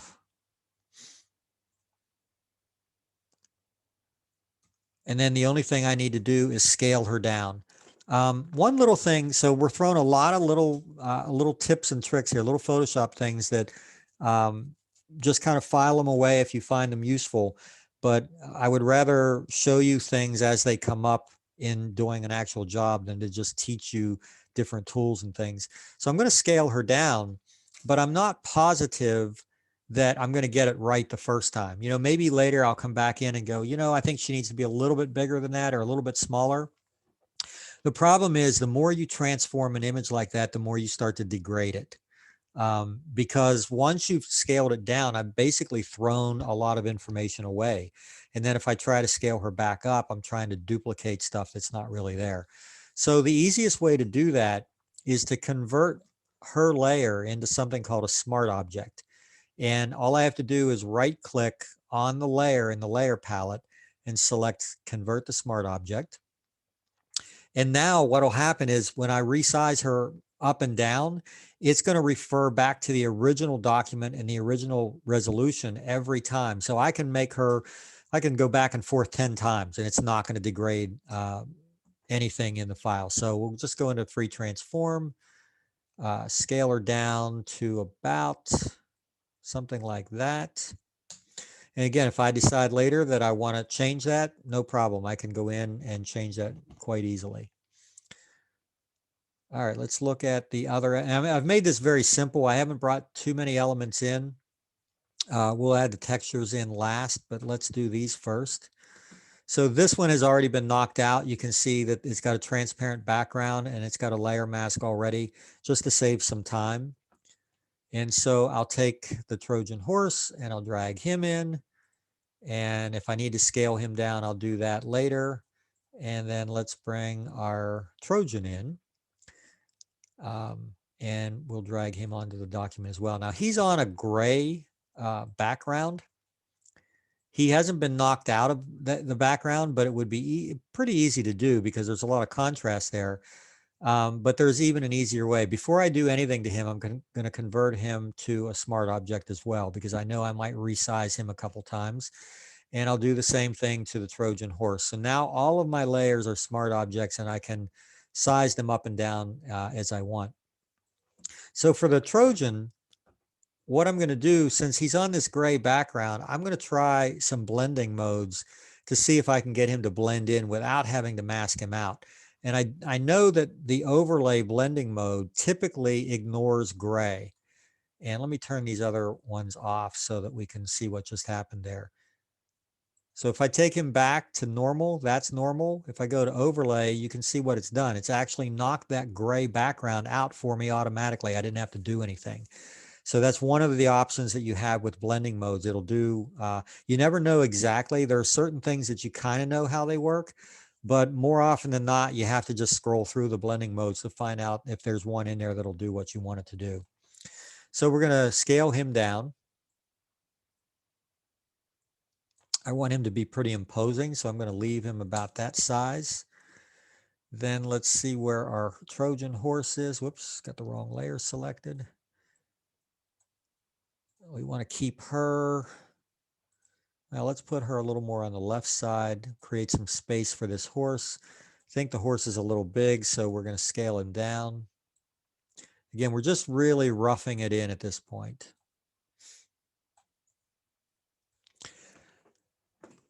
Now there's a lot more to do here. The first thing I'm going to do is drop the opacity of that horse because I don't want it to be as imposing as it was. I want it to match a little bit more of the Trojan.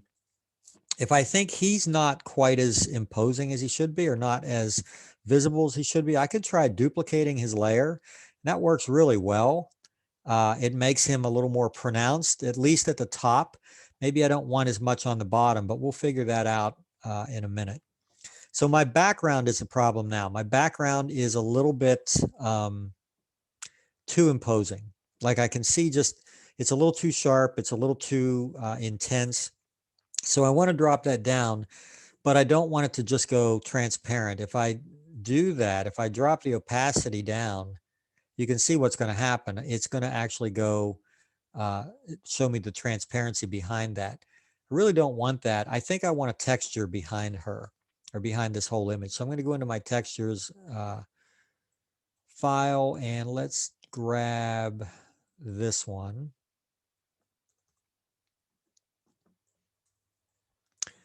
And I'm going to drag that into my document. And I want to put it on the bottom so that it is below the layer of that background. Now I can drop the opacity of that layer and it's not going to go transparent. I'm going to actually start seeing the texture that's behind it because layers work in a stack, sort of the way just stacking sheets of paper would. You would actually see you know, the top, if the top layer is 100% opaque, you wouldn't see any of the layers underneath. You'd have to change the opacity of that top layer. And that's kind of what we've done. So I'm looking now, is my Trojan a little too bright? Yeah, I think that duplicate layer might have been a little too much. So let me just drop that down to about 50%, and then maybe I'll mask a little bit of it, like the bottom. I think he's a little strong on the bottom. So I'm just going to take like a 50% paintbrush and start to mask some of that on the bottom. All right, it might, because he's 2 layers, it's going to take a little more than that.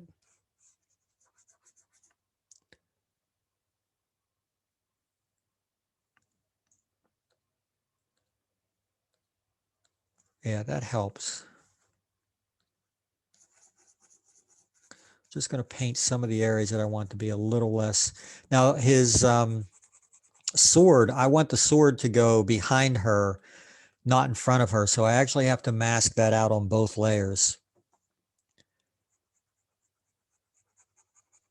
So I'm just hiding it so that it looks like it goes behind her instead of in front of her. Now the same thing's going to happen with our horse. I want the horse to look like it's very much in the background. So I need that part of him to be as, you know, and I can't really make him 100% opaque. So what I have to do is erase that little part of the horse. Just a couple little spots. So now it looks like the horse is behind that. So my background is still, even though I've dropped the opacity, it's still a little bit sharp. So I might consider putting a blur on that. I'm just going to go to Filter, Blur, Gaussian Blur. And let's see, let's put about a 5. Well, let's try 10. Nope, that's too much. Let's drag it down in the 6 or 7 range. Even 5, I think. We'll keep it at 5. So just put a little blur on it.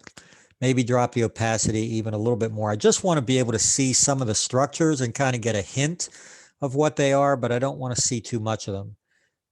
So if I move my horse over, you notice that I have a problem because of the mask that I made.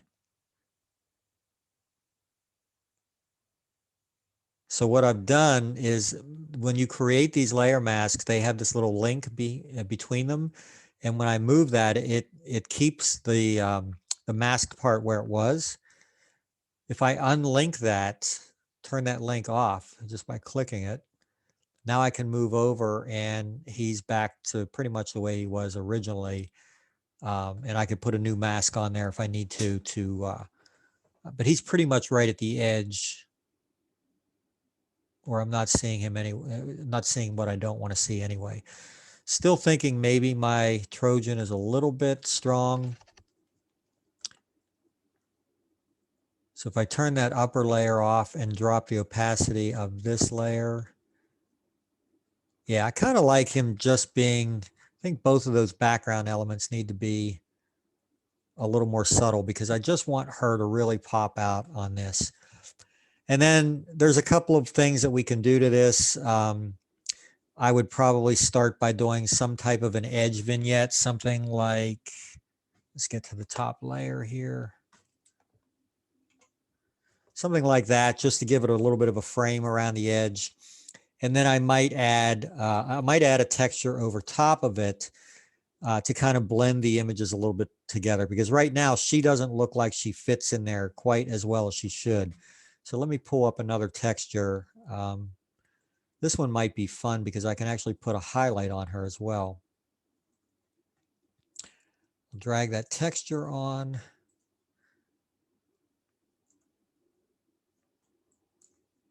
And I want to increase its size. Now you don't have to make smart objects of your textures because you're not actually seeing that file. Now I have to find a blending mode that works. So I'm going to try overlay again. That gets me in the ballpark, but it's a little strong. I'm going to try soft light. There we go. That's a little better. So you see the difference of adding that texture and changing the blending mode. Now she looks like she's more part of the image and part of the background. In fact, all of the elements are blending together a little bit better now as well. That step right there is probably one of the most important ones that you can do. You have to tie the images together rather than making them look like they're completely separate elements. And that's one of the color grading is one way to do it. We haven't talked about that in any detail, but this is an easier way. It not only adds a little bit of a tone to the entire image because of the fact that it has this this highlight at the top, it's actually putting a little bit of a spotlight on her as well. So it's kind of a fun little technique for that. So I think the original image that I created of this was a little more detailed. I did a lot more to it, but those are the basics that we're going to go over here. Let me look and see. I might have, Well, I know I have it. I just don't know where I have it. If we can.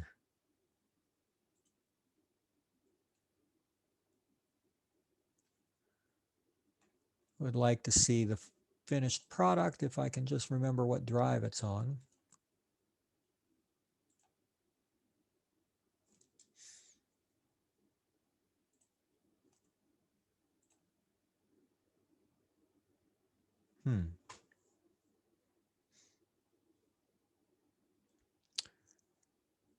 There should be a finished folder. Oh, there it is. So that was Helen of Troy. Yeah, so this is the finished image, the way I did it originally. So actually, it's funny. I actually let the original background. It looks like I've increased its size a little bit, and I let it take a little more of a prominent role in that than what I did in the one we just did. Let's look at that together with this.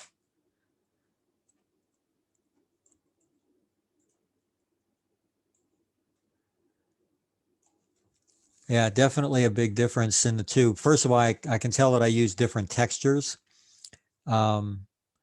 But a lot of what we did is very similar. Just looking for the differences. Definitely hid that horse a little more in the original and let the background be a little more prominent. Not that it matters, we just wanted to kind of see how the technique works. So that's your basic compositing. It involves masking images out so that you just have the subject or just have the element that you want.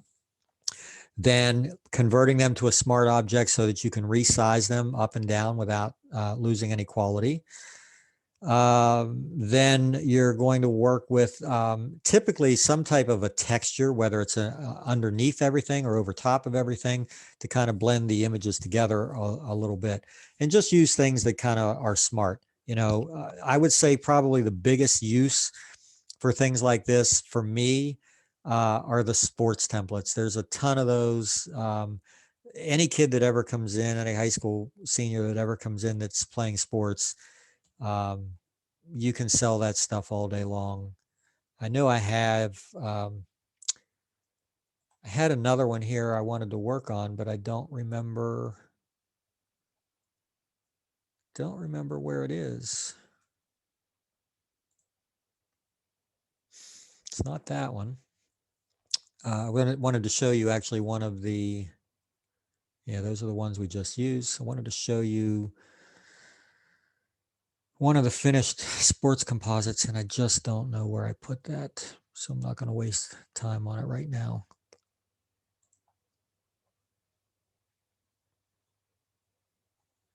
But this, yeah, I wanted to find one with a lot of different elements in it.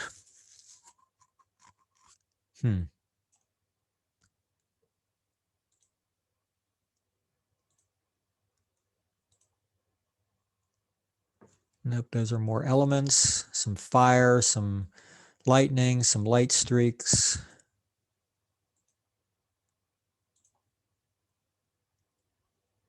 Oh, wait, here. I think this is it. Yeah. So there's a bunch of original images shot in the studio of this kid, different positions, different poses. He played a lot of different sports. So we tried to get all of them involved. We did a number of different things with each one. Then I have these stock images of different sports balls. And then we composited all of that together. There's some texture used as background. And then that was the final image. So again, you can kind of see the effect of that texture overlay that's created. It's on him a little bit, but it's been brushed off a little bit. It's a little more on the background images. The background images have been reduced in opacity so that you can see that texture that's behind them show through a little bit. And they don't compete in density with the foreground image. And that's kind of a big key to, you know, composites. Sometimes you want all of your images to have an equal weight, and sometimes you want one of them to stand out. And the easiest way to do that is by creating a change in opacity in your background images. All right, those are styles. I just saw another one here. Where did we see that? Not that one.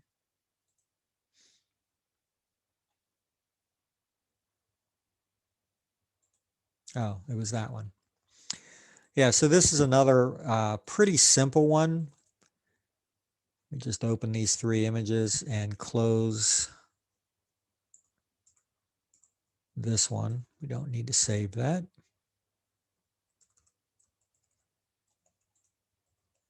We'll just downsize these so we can see them a little bit better. So that's going to be our background. Then we're going to bring this guy in and put him on there. I can mask it once I put him on, or I can mask it in the original image.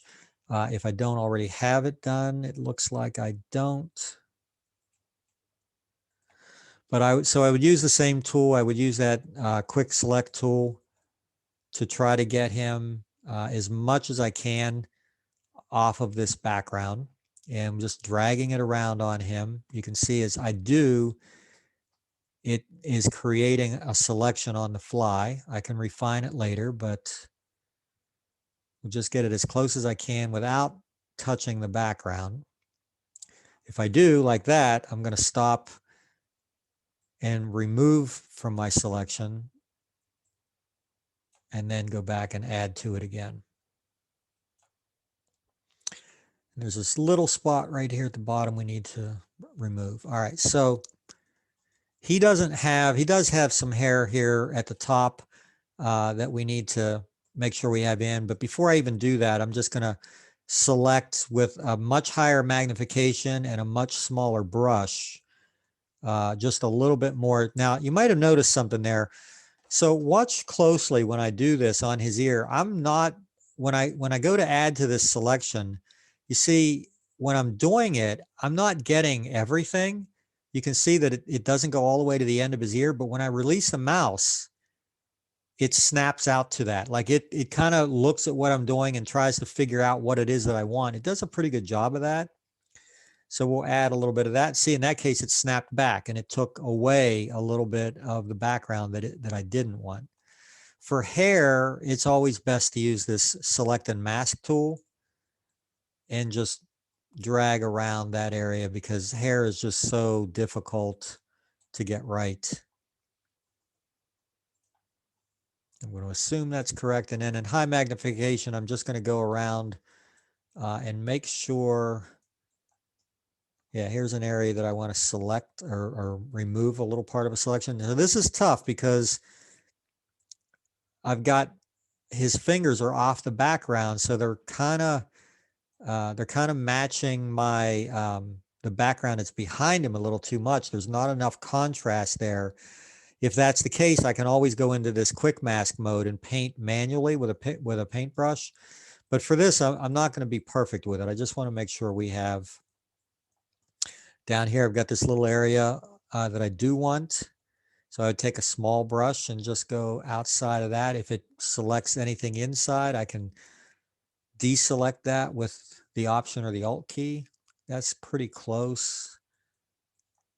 Again, I'm not going to be perfect with this because it would take another 20 minutes or so to get it perfect, and I don't have that kind of time.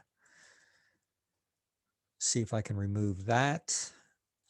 This works way, way better with high magnification and a smaller brush, not for the original selection, but when you're trying to refine the selection.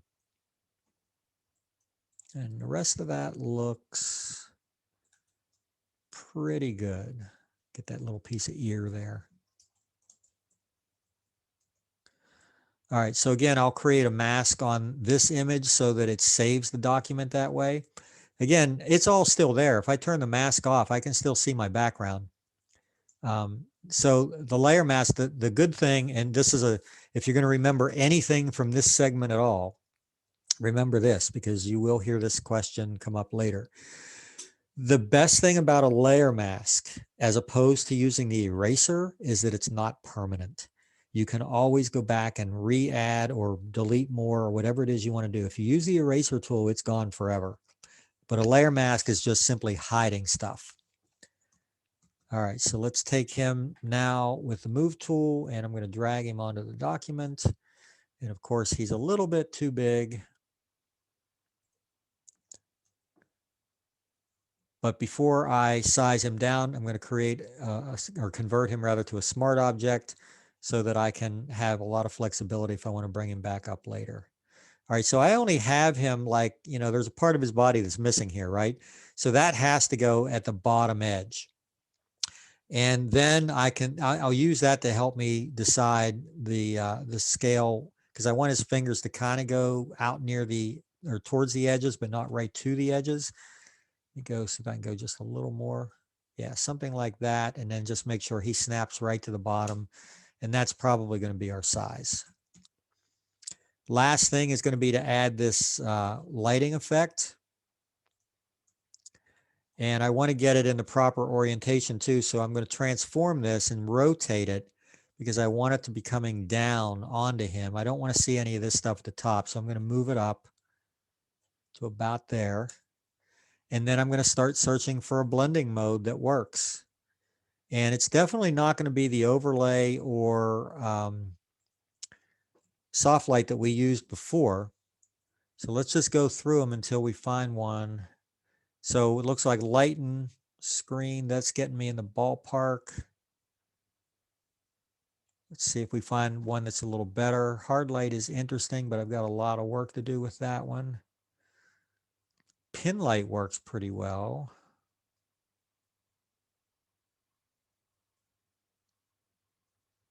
I think that's probably the one I'm going to end up with because I don't think I like that one. I think I could try screen. I'm going to try two different ones. We'll go to that pin light first. That was hard light.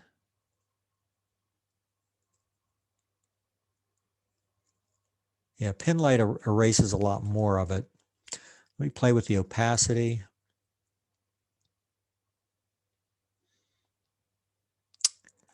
Not sure I like that as well as, what do we say, the hard light. Now this is going to require a little more masking on my part. So put a layer mask on because these edges, I can see the bottom edges of that original document. So I'm just going to take a big black paintbrush at 100% opacity and I'm going to paint that out. Very soft edged brush I'm using so that it blends better. I'm going to take it off of him a little bit. I'll leave it over his face, but I don't think I want it anywhere else. And then the final step, again, we want to make this all look like it belongs together. So I want to find a texture file that will work with this. And so we have this one that has, I'm going to use this again because it has this effect of a little bit of a spotlight at the top. So I'm going to drag that on, close that document, and then find a blending mode that I like. And I know this one's probably going to be overlay, soft light, something like that. You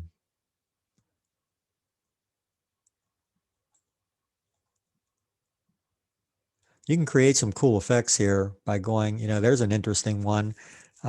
If you play with this a little bit, you could actually get this to look very, midnight type. Some of the colors are kind of wild. Yeah, I think soft light probably is going to do it for this. And then maybe I can even back off the opacity of this even a little bit more. Put that little vignette around the outer edge and I'm pretty much done. Now, I think in the original one that I did of this, I probably converted this to like a more of a sepia tone look, which is easy to do. If you just add a black and white, I'm sorry, not a black and white, hue and saturation adjustment layer and click colorize and just find the color that you're looking for and then play with the saturation until you get it where you want it. There, right about like that. So we can either leave a little bit of color in it, or we can sort of desaturate most of it and make it look even more like it belongs together. So those are some basic ideas behind compositing. Like I said, we're not going to get real involved with that because that's something that really kind of requires a lot of hands-on with me sort of standing over your shoulder and helping you because it's real easy to mess this stuff up. So I wanted to expose you to it and tell you that as far as your assignment is concerned, if you saw anything there that you wanted to try, by all means, go for it. I would love to see what you come up with, what your spin or take on some type of a composite, whether it's a template like we did early, a simple template, or more like the stuff towards the end. If you don't feel comfortable with that, that's fine. Then for next week, we're going to make it open season. I'm going to ask you, the only thing I will ask is that if you're going to go that route and do the open category, which means I'm not giving you any input, you can create anything you want. The only drawback is I want to see 3 images. So you can create 3 images at all of anything that you think is interesting, maybe building on some techniques that we've looked at throughout the semester so far. That would actually be a big plus if you did that. But the subject matter can be anything you want, literally anything you want. Any treatment, just give me 3 interesting images. That would be the key there. So either a composite of some sort or 3 interesting images. So we're just going to give you a little bit of open flexibility this week, and you can go either way. If you start the composite and it just isn't working for you, by all means, move along and and try something else. But I do want these to be new and fresh images, not something that you have in stock already. Now, if you're going to do compositing, you can use images that you already have as elements. But if you're going to do the 3 new images, let's make them new images that you go out and shoot. Make sense to everybody? So I know that last part was probably a little bit, I don't know how boring it was. It probably was because you're not doing it, you're just watching. But maybe the good part about doing it this way is that this class is recorded. So, and these videos stay up on YouTube for quite a while. So even a year from now, if you're like, you know what, I want to try something like that, but I don't quite remember how to do it, you can go back and access this on YouTube and it'll all still be there. I don't think I've created one, specifically for this. It would, like a standalone video. It's only part of the class. So you'd have to remember what class it was, but it was near the end, right? Or just past the middle point of the semester. So you can remember that far. Let me think. I don't think there's anything else that I need to hit you with before we let you go. Let me take a very quick look here at something.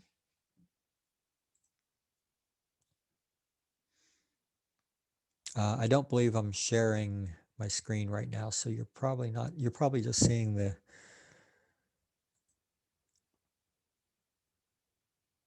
I just want to make sure I didn't skip something that I wanted to show you. I don't think I did.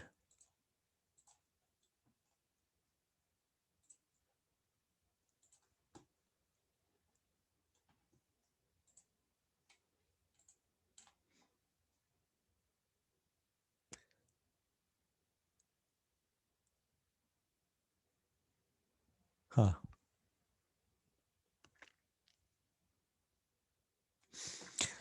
I will show you one. I only have one finished one here.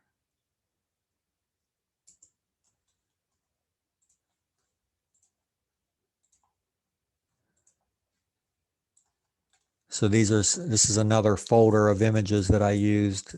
We used some of these, but this was one that came as a request.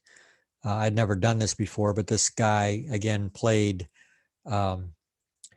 sports. He played lacrosse, but he also wanted to be in his uniform, but he also wanted to contrast that with something a little more formal. And he had seen a picture that he showed me, and we were able to kind of recreate it. Got to find the finished one. Yeah, it was that one.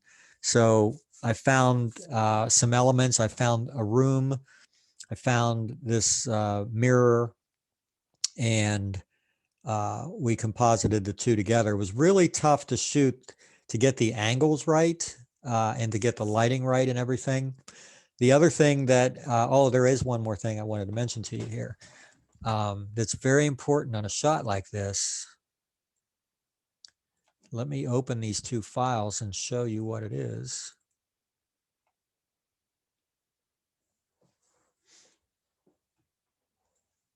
All right, so he's already knocked out of the background, so I can bring him directly over to this file, which is good. They're pretty much sized correctly. So I just have to kind of position him in place. But there's something missing. So there's something about this that does not look natural. I mean, obviously he doesn't have a reflection yet, so it's not that. But there's something that when you look at this, it screams right off the bat that this is pasted together. Does anybody see what it is? Is it his feet and like there's no shadow underneath them? Yeah, it's called a contact shadow. And it's not just under his feet, it's even under the mirror as well.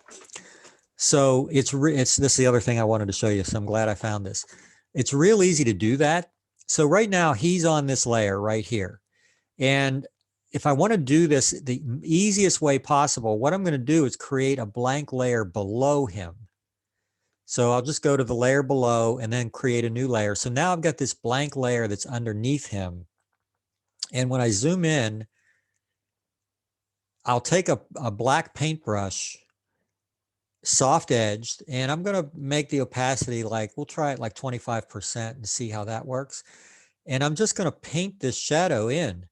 Now, the cool thing is, because I'm on a layer that's underneath him, I'm only seeing that shadow where his shoe isn't, because he is knocking it out. If I turn him off, you can see I've actually painted like up in here. But with his layer turned on, that doesn't show up. He's knocking it out. So I can be a little, I don't have to worry about painting and getting this overspray or whatever on his shoe. It's not going to go on his shoe at all, because his shoe is actually hiding it because the shadow layer is underneath. So you just have to kind of figure out where it is that you want the shadow. If you do too much, just put a layer mask on it and paint some of it back out. You don't want it to look like he's floating above the ground. You don't want the shadow to look too harsh. So you might have to go back and take a little bit of it out.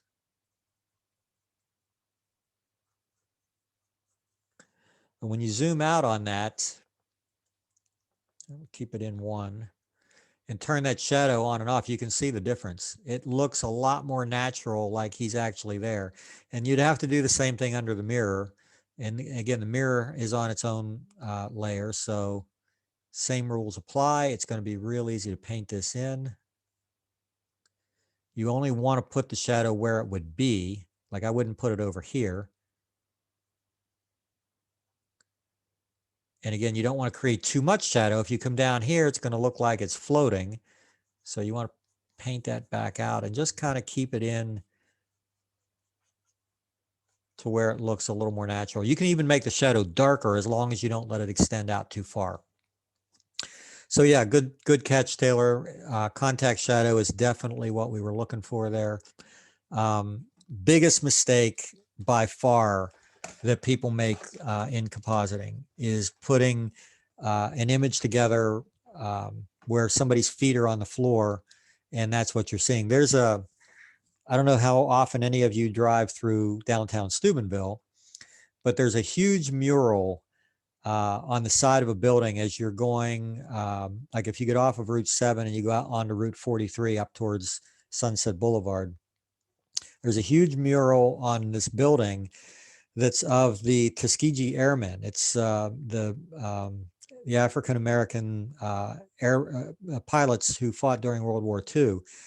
And every day I drive past that and I look at it and I'm like, oh my God, you got to be kidding me. So they've got these two guys in, all their gear out on the tarmac, and they've got airplanes behind them, and the airplanes have contact shadows under them and the guys don't.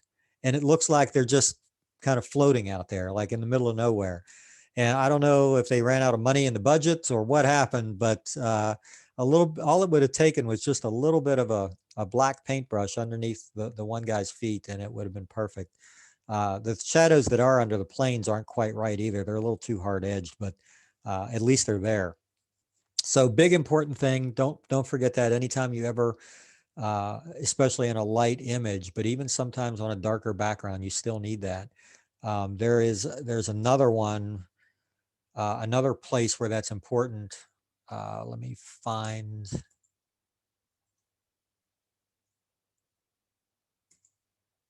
Where I have that image. Give me a second here. It is another important one. I know I've got it on the laptop.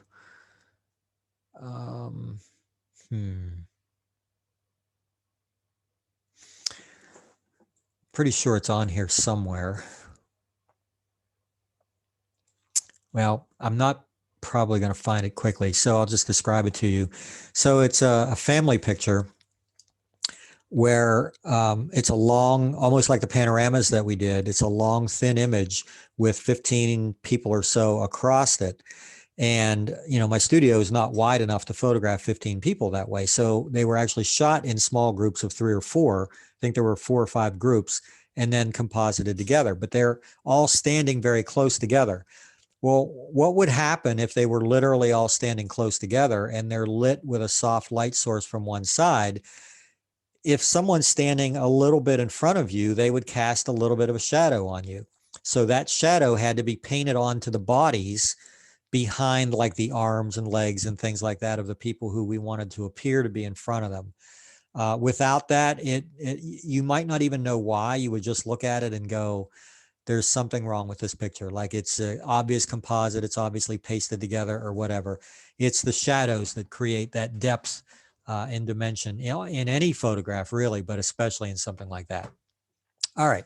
So that ends the ranting on compositing for this week. Get my cords out of my way here.